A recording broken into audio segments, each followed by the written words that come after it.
ان ها marka hore yani qaabkan isku baraneed weydiisay sababtan isku baranay awal mar waxay ahayd suugaan iyo fan isku baranay saasay maxaa intaas ka sii dambeeyay intaas waxa ka sii dambeeyay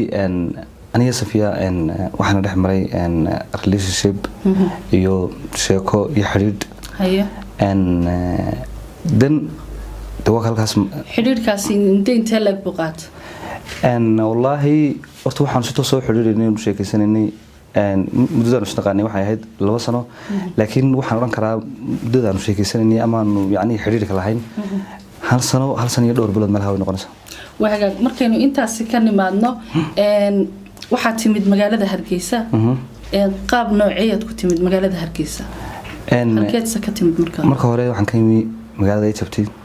wadanka Egypt gaar ahaan magaalada Qaahira hadda wadanka waxaan joogaa adigu muddo 9 bilood meelahaas marka sababta ku yimi iyo arrimahan ku yimi mid aniga Safiya na dhex maray ama isku weyn ka wada soconay sida dad badan oo xogaal noo hibay ka dhagsiin bay ahayd saas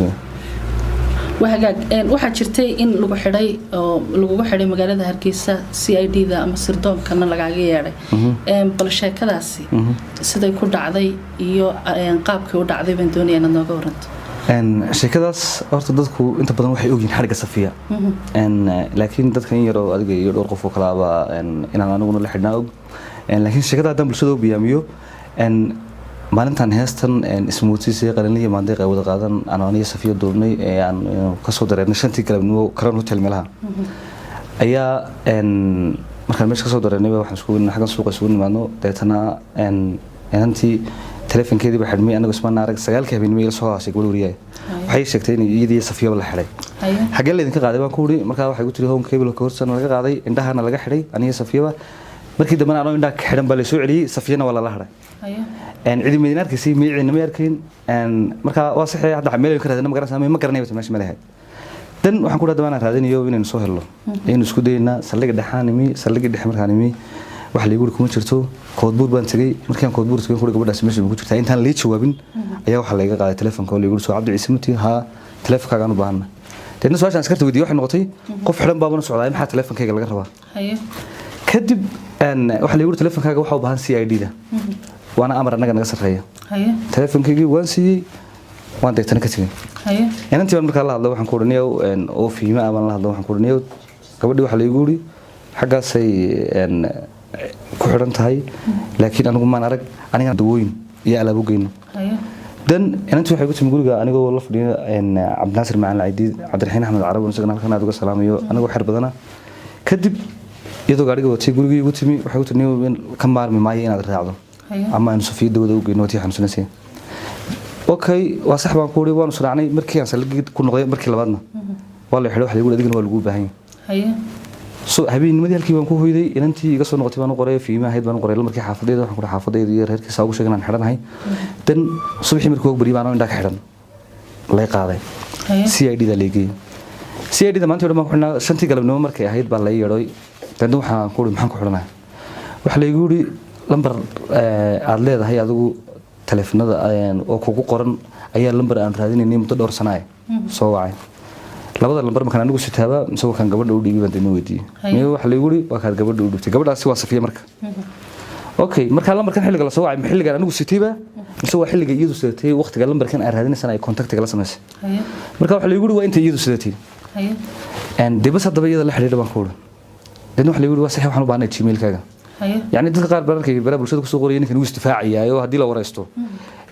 hadalka runka ma sheegayo CID-da iyo ciidanka qaranka iyo maanta Hargeysa jooga wax been laga sheegi karo ama aan yani waxaan la igu sameeyay ama falan la igu la kicina ka sheegi karo maaha dan waxa la igu Gmail-kaaga aan u baahanahay baasuurkiisa dan waxaan weydiiyay maxaa Gmail-kaaga iyo lambarka la soo wacay gabadhu seeto iskaga xidhan waxa la igu hawlan anagu u baahanahay telefonkaaga waad ka tagaysaa adigana waan ku sii deynaa Gmail-kaaga saxda ah isticmaasho noo sheeg laba nin baa markaa wareystay labada nin Gmail-kaaga baa suurkiisii weydiiyeen sidii baan ku siiyay waan tagay marka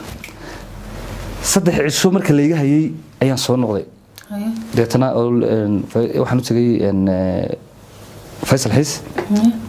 waxaan ku dhahay telefonkayga baa la iga haystaa dimension aad ka shaqeyn jiray macna la iga qaadiyo qaab la iga haystay midna ma garanay hadii aan dambi leeyahayna nimankan ay sheegan waxay telefonkayga ku haystaan hadii kan la soo siiyaan inankiiba markaa la hadlay kiiskayga gacanta ku hayay wuxuu ninkan haduu kiis leeyahay ana xiraya hadii kan telefonkiisa soo siiyay anoo yimaado baa la yiri Britol galanoodka galabnimadkii markaan tagay waxaan u tagay waxa la dhibay waxa la igu niyo si fiican baad yeeshay si wanaagsan runta noo sheegtay teleefankayga oo la restore gareeyay tan waxaan ku maxay ku dhacday teleefankayga la restore gareeyay hadii waxyaabo adiga ku anfacayo kiis ku ay aniga kiis ugu ay ku jiraan maalintaad soo qaato cadeynay iga dhigto deena maxkamadda ugu geysan sababta keenaysa in teleefankayga la restore gareeyaa maxay tahay deena wuxuu igu niyo arrin si qalad ah u dhacday weeyaan okay teleefankayga si qalad ah u dhacdo emailkayga in la bedelo oo la guba iyaduna mid si qalad ah u dhacday baan ku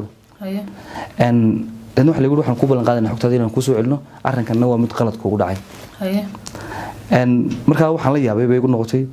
waan iska soo baxay sidii baan ku yimi arrinta xalagaygu iyo ka safiyay saas waa xaaladdan ka marayna taasay ahayd وحاجات dadku waxay inta badan isweydiinayaan oo maxaan idhaahdaaye lagu soo celcelinaya oo waliba anagoo de hooyooyinkii Soomaaliyeed kamida aan aad uga dareen celinay inaad adigu ka dambeysay Safiya sawiradeeda lagu baahiyay baraha bulshada waliba muddo in badan oo 2 sano ah aad Safiya lacag kula baayactamaysay $2,000 oo xataa jirtay sida la sheegayo inaad meel magaalada ka baxsan intaad la tagtay aad baastoolad madaxa kaga qabatay oo tiri haddaad lacagtaas bixin weydo maxaan idhaahdaaye naftaada sawiradana waan baahinaya sawirada inaad soo dhigtay ta lacagta aynu dambaysiine maxaa ka jira ni horta arrinkaas waa arrin aad iga yaabiyay yani mudbayna Soomaaliyeedu cid waliba dhaqan bay leedahay yani horta ariga iga suurtooba in waxaan yeeli kara midna maaha hablaan la dhashay hooyo ay dhashay haddana anigu qabaa yani midda kale qofka doonaya qof inuu ceebaya isagu iskama bilaabo qof adduunyada ceeb ku naaxa ma jiro oo yani isagu yani shakhsi bilaadan oo dhibka raaxa moodaya ma garan karo de meel ku nooliyay ama dadkan qaylinaya inuu ku jiro laakiin qofka doonaya inuu qof ceebaya inuu isagu iska bilaabo wallahi ma garanayo meel ka dhacday meel ugu arkay toona almiina xitaa hadii yani horta wax iga suurtoobiyo waxa sameyn kara midna maaha hadii si xitaa dadku waxaan ay isweydiinayn haddaan anigu sawiradan qofka soo dhigaya ama u bareerayahay maan garan waayin xitaa inaan wajigayga ama indhahayga ama madaxayga meel uun qariyo xitaa soo moogid marka arrinkan waxaan shaqo ku leeyahay maaha wax iga suurtoobana maaha waxaan sameyn karana maaha waxaan sameyn jirayna maaha waxaan sameyn doonana maaha waxaan aaminsanahay shil aniga Safiya nagu wada dhacay inuu yahay cid kasta oo falka ka dambeysay waxaad cadeyn haysataa ama ku cadeynaysaa inaanad sameynin falkan maadaama dadkoo dhani ay aaminsan yihiin oo ka aamineen inaad waxaan sameysay adigu sidaan horta ku sheegay aniga Safiya horba kugu sheegay waxaan nahay 2 qof oo relationship ka dhaxeeyay haddii aan markaa u baahnay ceebaniyada ula bareeraya inay jirto ma waayin sawir kaligeeda laakiin ceebta aan walaashay la doonayo anigu iskama bilaabeen